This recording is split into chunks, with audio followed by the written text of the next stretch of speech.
বাংলাদেশের সমস্যা কি? সবচেয়ে বড় সমস্যা দারিদ্র্য। বাংলাদেশে এখন প্রায় 18 কোটি মানুষ। সেই 18 কোটি মানুষের মধ্যে 9 কোটি মানুষ দরিদ্র, 6 কোটি মানুষ খুবই দরিদ্র, যাদের কোনো ইনকামই নাই। পৃথিবীতে অনেক দেশ আছে যাদের জনসংখ্যা 6 কোটি না, আর আমাদের 6 কোটি মানুষ দরিদ্র, মানে কোনো ইনকামই নাই। একটু আগে আমাদের সভা যিনি পরিচালনা করছিলেন উনি আপনাদের কাছে বলবার চেষ্টা করলেন, এই 6 কোটি লোককে আমরা যদি মাসে 1000 করে টাকা দেই কত টাকা লাগবে? সোজা হিসাব 6 কোটি, 12 মাসে কত লাগবে? 72,000 কোটি। আমাদের বাজেট হলো 8 লক্ষ কোটি টাকা। আমরা 72,000 কোটি টাকা এই দরিদ্র মানুষকে দিতে পারবো না? আপনারা কি বলেন? 8 লক্ষ কোটি টাকা যা দেশের উন্নয়নের জন্য খরচ করা হবে, তার মধ্যে থেকে 72,000 কোটি মানে 1 লক্ষ কোটি টাকারও কম, যার কোনো ইনকাম নাই, তাকে দিয়ে দেব। পারবো? আপনারা বলেন পারবো দিতে? মানে আমি ক্ষমতায় নেই দেখে ভরসা পাচ্ছেন না আমার উপর?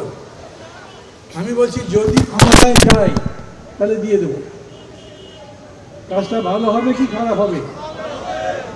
গরিব মানুষ, একটা পরিবারে যদি 4 জন থাকে 4,000 টাকা পাবে মাসে।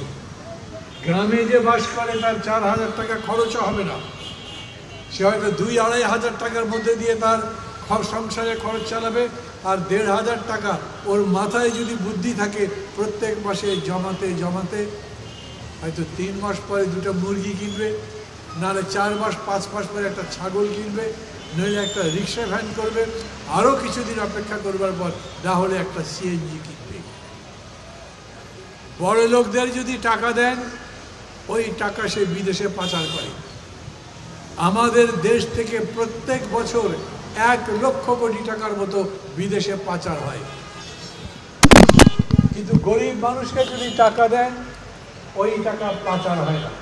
RR কাবেল বাংলাদেশের একমাত্র UL এবং VD সার্টিফাইড কেবল, যা A গ্রেড LME রেজিস্ট্রেশন। আমি আবার বলি, মানুষের পেটে যদি ক্ষুধার আগুন জ্বলে, ওর কাছে কোনো সংস্কার ভালো লাগে না, ওর কাছে কোনো ভোট ভালো লাগে না, কোনো ভালো কথা তার কাছে ভালো লাগবে না। অতএব সরকারের দায়িত্ব প্রথম হচ্ছে দেশের মানুষের ক্ষুধা দূর করা। আমি আবারও বলি আপনাদের কাছে, যারা বলে বাংলাদেশ গরিব দেশ, এই দরিদ্র মানুষের দারিদ্র দূর করা যাবে না, ওরা হয় জানে না নইলে ভণ্ড। তারা জনগণের কল্যাণ করতে চায় না, তারা জনগণের টাকা লুট করে নিজেদের টাকা আরও বেশি করতে চায়। না হলে এই মানুষগুলোর দারিদ্র দূর করা সম্ভব।